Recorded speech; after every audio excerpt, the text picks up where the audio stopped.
Hello' everyone, welcome back to my another blog. আজি হৈছে শুক্ৰবাৰ আৰু এতিয়া বাজি গৈছে আবেলি 4টা। এয়া যোৱাকালি ৰাতি নিউট্ৰেলা অকণমান তিয়াই লৈছোঁ গৰম পানীত। মানে চটপটা কিবা এটা খাব মন গৈছে, অকণ ঠাণ্ডাও আহিছে যে, সেইকাৰণে আৰু বেছি সময় পাকঘৰত থাকিবও মন যোৱা নাই। সেইকাৰণে ভাবিলোঁ সহজতে কিনো চটপটা খাওঁ, গতিকে নিউট্ৰেলাখিনি তিয়াই ইয়াত টুকি লৈছোঁ কোমলি যোৱাত। আৰু তাৰপাছতে এই পাত্ৰটোত যে লৈছিলোঁ সেইটো সৰু হ'ল, সেইকাৰণে ডাঙৰ এটাত লৈছোঁ। অকণমান মেৰিনেট কৰি থৈ লওঁ ৰ'ব। ইয়াতে অকণমান ইচ্ছা কৰিলে তেলো দিব পাৰে, মই অৱশ্যে দিয়া নহ'লে।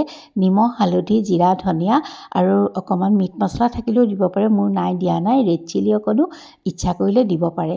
তাৰপাছত মই এইখিনি সানি লোৱাৰ পাছত অকণমান চাউলৰ গুড়িৰ ঠাইত আপোনালোকে অকণমান ময়দা দিলেও দিব পাৰে আৰু অকণ কৰ্ণফ্ল'ৰ দিছোঁ। সেইখিনি ধুনীয়াকৈ সানি লৈছোঁ।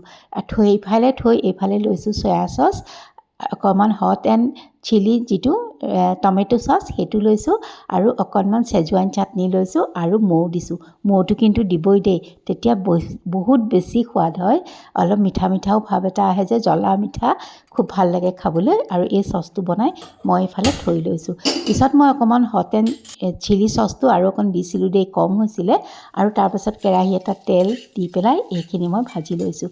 মই কম তেলত ভাজিছোঁ, আপোনালোকে ইচ্ছা কৰিলে অলপ বেছি তেলতো নিউট্ৰেলাখিনি ভাজিব পাৰে। আৰু অকণমান সময় এইখিনি ভাজিব লাগিব যাতে অকণমান মচমচীয়া হৈ উঠে।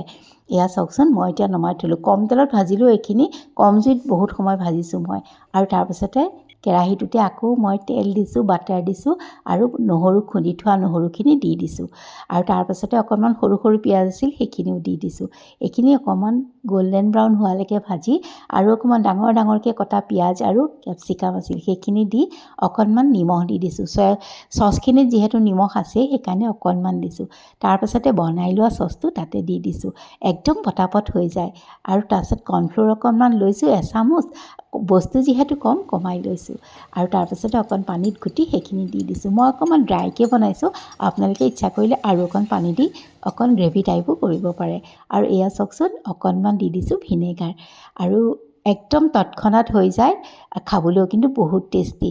আৰু এয়া নিউট্ৰেলাখিনি ভাজি থোৱা দি দিছোঁ। আৰু এতিয়া একো কামেই নাই, বাছ হৈয়ে গ'ল।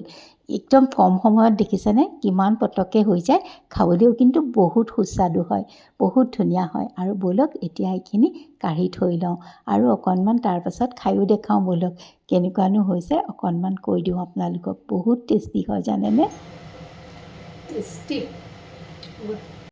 আৰু এতিয়া মই অকণমান তাতে জলকীয়া কাটি থৈছোঁ দেখিবলৈ ভাল হওক বুলি, আৰু অকণমান ধনিয়াও কাটি দিছোঁ। আৰু এয়া মোৰ ৰাতিৰ হৈ গ'ল। তাৰপাছতে এয়া ৰাতি ভাত অকণমানেই খোৱা যায়, তাৰ লগত সেয়া লৈ লৈছোঁ আৰু খাই ল'লোঁ।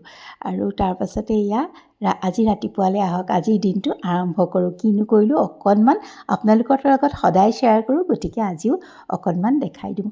গেছতে সেয়া কুকাৰটোত দি লৈছোঁ মই অকণমান দালি, মগু মচুৰ দালি বহাই দিছোঁ, নিমখ হালধি দি পেলাই। সেয়া আৰু দেখাই থকা নাই। এইফালে কেৰাহী এটা পাতি তাতে এয়া পিঁয়াজ অকণ কাটি লৈছোঁ, অকণমান মিঠি গুটি ফুটাই লৈছোঁ আৰু অকণমান তেলতে পিঁয়াজ দি দিছোঁ। আৰু ৰাতিতে মই পাচলিবিলাক কাটিয়ে থৈ দিওঁ, নহ'লে বৰ দিগদাৰ হয়। আৰু এইখিনি অকণমান ফাষ্ট কৰিয়ে দেখাইছোঁ, নহ'লে আপোনালোকো ব'ৰ হৈ যাব, যিহেতু সদায়নো একেখিনিকে কিমান চাই থাকিব। আৰু মই যিহেতু বাহিৰলৈ সদায় নোলাওঁ, গতিকে এনেকৈয়ে দেখাইছোঁ। আৰু অকণমান মই এচাটি পানী মাৰি ঢাকনা মাৰি থৈছোঁ। যেতিয়া মই এচাটি পানী মাৰি দিওঁ ভাজিখনত, গেছৰ ফ্লেমটো কিন্তু বৰ কমাই নিদিওঁ, তেতিয়া পানীখিনি মানে হয়, নহ'লে ভাজিখন বেয়া হয়। পানী এচাটি মাৰিলে মই অকণমান হাই ফ্লেমতে ভাজোঁ। আৰু তাৰপাছত এইফালে কেৰাহীটোত আকৌ মই দালি সম্ভাৰ মাৰোঁ। মিঠি গুটি দিছোঁ, নহৰু দিছোঁ, পিঁয়াজ দিছোঁ। আজি অকণ ঠাণ্ডা যে, সেইকাৰণে এনেকৈ অকণ পিঁয়াজ নহৰু দি দালিখিনি সম্ভাৰ মাৰি লৈছোঁ। অকণমান দি দিছোঁ ধনিয়া। তাৰপিছতে ব'লক নমাই থৈ দিওঁ। দালিৰ লেঠাটো মৰিলে বাৰু কোনোমতে, ভাজিখনো হ'ব। এওঁ গা ধুব ইতিমধ্যে ওলাইছেই। আৰু এয়া মোৰ ভাজি প্ৰায় হৈয়ে গৈছে, চাওকচোন দেখিছেনে কিমান পটককৈ হৈ যায়। আৰু তাৰপাছতে ধনিয়া অকণমান দি দিছোঁ ভাজিখনতো, আৰু কাঢ়ি থৈ দিওঁ। ভাজিখনো এতিয়া মই কাঢ়ি থৈ দিওঁ, সেইটোও বাৰু লেঠা মৰিলে।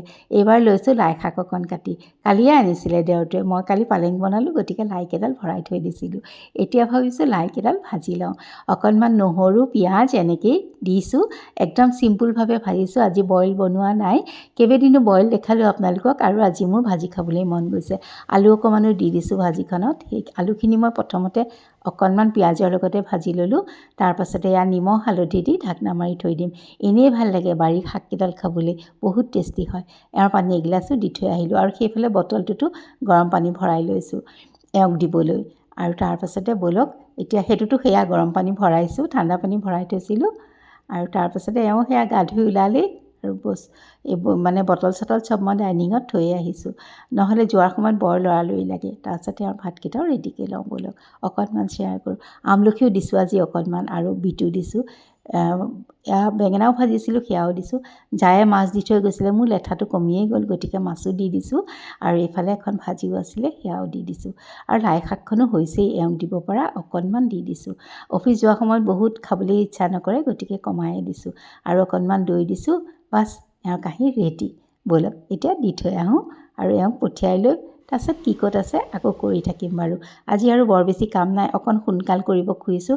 এফালে যাবলগীয়াও আছিল, পিছে এতিয়ালৈকে যাবই পৰা নাই ৰ'ব, 4টাই বাজিলে। কেতিয়া যে ওলাই যাব বাৰু ঠিকনাই নাই। আৰু এয়া মোৰ দালি আৰু সেইফালে এয়া ভাত। এওঁক খুৱাই বুৱাই পঠিয়াই লওঁ। দিনটো বহুত কাম থাকে, ধূলি মোচা কিবাকিবি ঢেৰো কাম, বহুত কাম আছে। আৰু তাৰপিছতে এয়া ভাজিখনো কাঢ়ি থৈ ল'লোঁ, শাকৰ ভাজিখন। আৰু সেইফালে এওঁ ভাত খাই আছে। আৰু তাৰপিছত ৰুটি অলপ আছিল, সেইখিনিও বোলো বনাই লওঁ। মোৰ লগৰ এজনীয়ে সিদিনাখন ভিডিঅ' এটা দিলে, এই যে মই গেছত পুৰি দিওঁ ৰুটিটো, সেইটো হেনো আমাৰ স্বাস্থ্যৰ কাৰণে খুবেই বেয়া। সেইকাৰণে আজিকালি তাই সেই ভিডিঅ'টো দিয়াৰ পৰা মই আজিকালি এনেকৈয়ে বনাবলৈ লৈছোঁ। মানে টাৱাখনতে ইলুটি শিলুটি হোৱাৰ পাছত কাপোৰ এখনেৰে অকণমান হেঁচি দিওঁ, ফুলি উঠে। মানে ফুলকা ৰুটি হৈ যায় মোৰ। আৰু এয়া চাওক ৰুটিকেইখন মই বাৰু এদিন খুব ধুনীয়াকৈ দেখাম, কেনেকৈ এনেকৈও কাপোৰ এখনেৰে হেঁচি দিলে ধুনীয়া ধুনীয়াকৈ ফুলি উঠে। আৰু মই আগতেও জানিছিলোঁ, মোক আগতেও কৈছিলে যে গেছত পুৰি দিয়াটো ভাল নহয়। ডাইৰেক্ট আমি গেছত তাৰমানে গেছটো লগালে আমাৰ স্বাস্থ্যৰ কাৰণে উপকাৰী নহয়, অপকাৰ বহুত বেছি। সেইকাৰণে মই কেতিয়াবা ভাল লাগে মোৰ তেনেকৈ ফুলি উঠিলে খাবলৈ। আচলতে আমি অঙঠাত আগতে তেনেকৈ মাহঁতে দিছিলে, চৌকাত ফুলাইছিলে, সেই বস্তুটোকে মানে মনত থাকে, এতিয়া গেছত দি দিওঁ সেইকাৰণে। আৰু মই তেনেকৈ ৰুটিখন ফুলি গ'লে খাবলৈ ভালো পাওঁ।